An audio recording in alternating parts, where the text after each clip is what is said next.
Halo sahabat-sahabat semua, ketemu lagi bersama saya Simon Chandra di podcast Genius Interior. Oke, di podcast yang kedua ini saya akan membahas mengenai hal yang banyak ditanyakan oleh masyarakat awam, yaitu bagaimana tips memilih interior yang baik dan benar. Nah, tahun lalu, akhir tahun mungkin gitu ya, itu media sosial cukup heboh karena postingan dari Ko Ernest ya. Ada 3 kalau saya tidak keliru. Ada Ko Ernest, ada Maria Karina, ada Erlina Chang. Ya, ini 3 influencer yang cukup punya follower banyak ya. Itu heboh karena mereka mendapati proyek rumah mereka setelah jadi itu banyak hal-hal yang melenceng ya, atau nggak benar. Yang Ko Ernest itu contohnya sampai ada pintu lemari yang jatuh ya. Pintu lemari yang ada lapisan cerminnya untuk kamar anaknya itu jatuh. Nah itu bayangkan kalau itu menimpa sang anak, itu kan bisa fatal begitu ya. Jadi media sosial jadi heboh, ada kemarahan di situ, ada saling konfirmasi dan lain sebagainya. Nah mungkin Anda pendengar atau yang melihat YouTube podcast ini juga mengalami hal yang sama atau pernah mengalami hal yang sama. Oke, coba secara singkat saya kasih tips bagaimana mencari desain interior yang baik ya. Yang pertama adalah uh, Anda harus mendapatkan referensi mengenai perusahaan ini atau perorangan atau apapun itu dari orang yang Anda percayai. Itu akan lebih baik ya. Anda harus mendapatkan referensi. Jadi semisal saudara Anda pernah menggunakan Golden Star Design interior misalnya begitu dan hasilnya baik, selama kerja juga baik, dia mereferensikan kepada Anda. Itu akan jauh lebih baik daripada Anda hanya mengumpulkan referensi misalnya dari internet atau dari Instagram.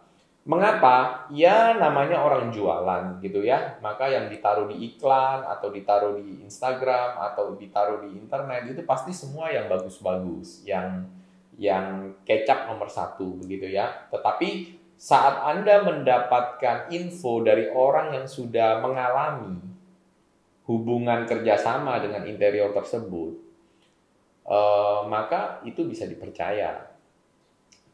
Info tersebut. Nah ya, jadi nomor 1, carilah referensi dari orang-orang yang bisa Anda percayai. Itu lebih baik cara mencarinya ya. Lalu yang kedua adalah begini, kontraktor di Indonesia ya, baik itu kontraktor proyek, sipil ataupun interior ya, karena kita di sini interior, saya membahas interior aja dulu. Itu kebanyakan atau beberapa ada yang sifatnya perorangan, ada yang juga sifatnya manajemen atau perusahaan. Nah, akan lebih baik kalau Anda memilih desain interior yang bentuknya adalah perusahaan atau manajemen. Ya, jadi kenapa? Karena bukan one man show, gitu ya. Kalau manajemen itu ada divisi yang marketingnya, ada desainernya, ada divisi produksinya, ada divisi lapangannya. Itu harusnya setiap pos itu ada orang-orang tertentunya, gitu loh. Sehingga pekerjaan proyek itu kan sangat detail, sangat rumit dan biasanya berlangsung di jangka waktu yang cukup panjang, 6 bulan, 1 tahun, 2 tahun gitu ya. Nah, bayangkan kalau kontraktor Anda atau desain interior Anda itu perorangan. Ya dia yang marketing, ya dia yang beli bahan untuk produksi, ngawasin tukang, ngawasin proyek, urusin keuangan dan lain sebagainya. Mungkin orang itu hebat, tetapi kan setiap orang punya kapasitas. Saat dia mengerjakan satu proyek, it's okay, semua bagus. Tetapi bagaimana kalau dia mengerjakan 2 proyek atau 3 proyek berbarengan?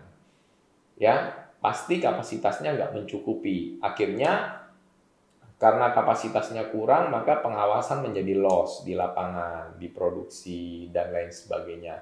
Nah, itu yang seringkali terjadi. Jadi, poin yang kedua itu adalah pastikan bahwa interior design yang Anda pilih lebih baik berbentuk manajemen, bukan one man show.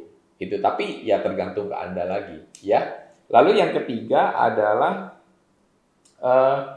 saat Anda bertemu pertama kali atau sebelum Anda deal dengan interior design itu harus ada momentum untuk interview atau saling berbicara, begitu ya. Nah, di momen itu harusnya Anda bisa menangkap atau menilai interior design ini jujur atau tidak. Ini penting. Nah, di Indonesia itu banyak kontraktor atau di proyek itu banyak sekali kontraktor yang pintar, arsitek pintar, interior design itu pintar. Orang Indonesia itu pintar-pintar, jenius-jenius menurut saya. Nah, tapi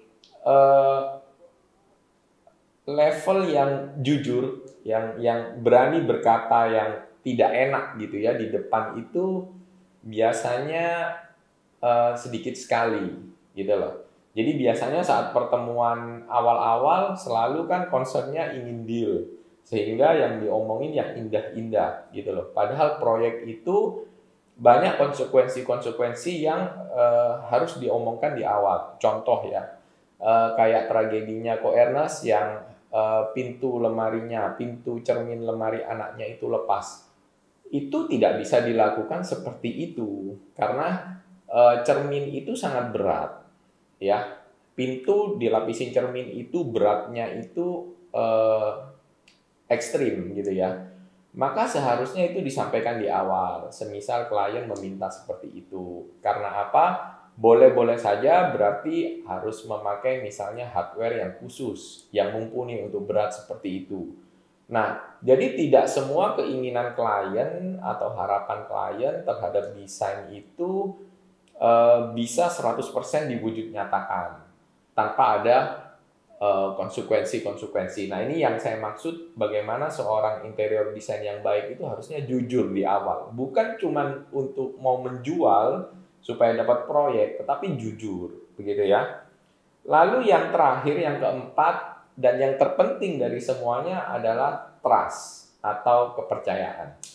Ya, proyek apalagi itu rumah ya buat Anda ya kan, Anda akan tinggal di dalamnya untuk 10 tahun, 20 tahun ya bersama keluarga Anda, anak-anak Anda. Maka Anda harus benar-benar memilih orang yang Anda bisa trust. Nah, kepercayaan atau rasa percaya itu tidak bisa Anda bangun hanya dari Anda melihat dari Instagram, dari Google, dari internet, begitu tidak bisa. Jadi lebih baik kalau Anda mau memutuskan untuk memilih interior design, Anda harus usahakan bertemu, ngobrol, berbicara. Dari situ Anda bisa menilai orang ini saya bisa trust atau tidak. Ya, nah ini poin utamanya. Kalau Anda merasa seret, Anda merasa bisa percaya sama orang ini dan semuanya sudah Anda cek, ya sudah, Anda bisa jalankan sambil terus koordinasi selama proyek ini berjalan. Ya, jadi itu aja 4 poin bagaimana tips dari saya untuk memilih interior yang baik dan benar. Oke, itu tips dari saya di podcast kedua ini. Semoga tidak ada lagi tragedi-tragedi seperti yang Ko Ernest alami dan kalian semua kalau butuh pertanyaan dan lain sebagainya bisa tulis di komen di bawah ini atau Anda bisa langsung DM ke Instagram kami Golden Star Design. Oke, terima kasih, sampai jumpa di podcast ketiga minggu depan. See you.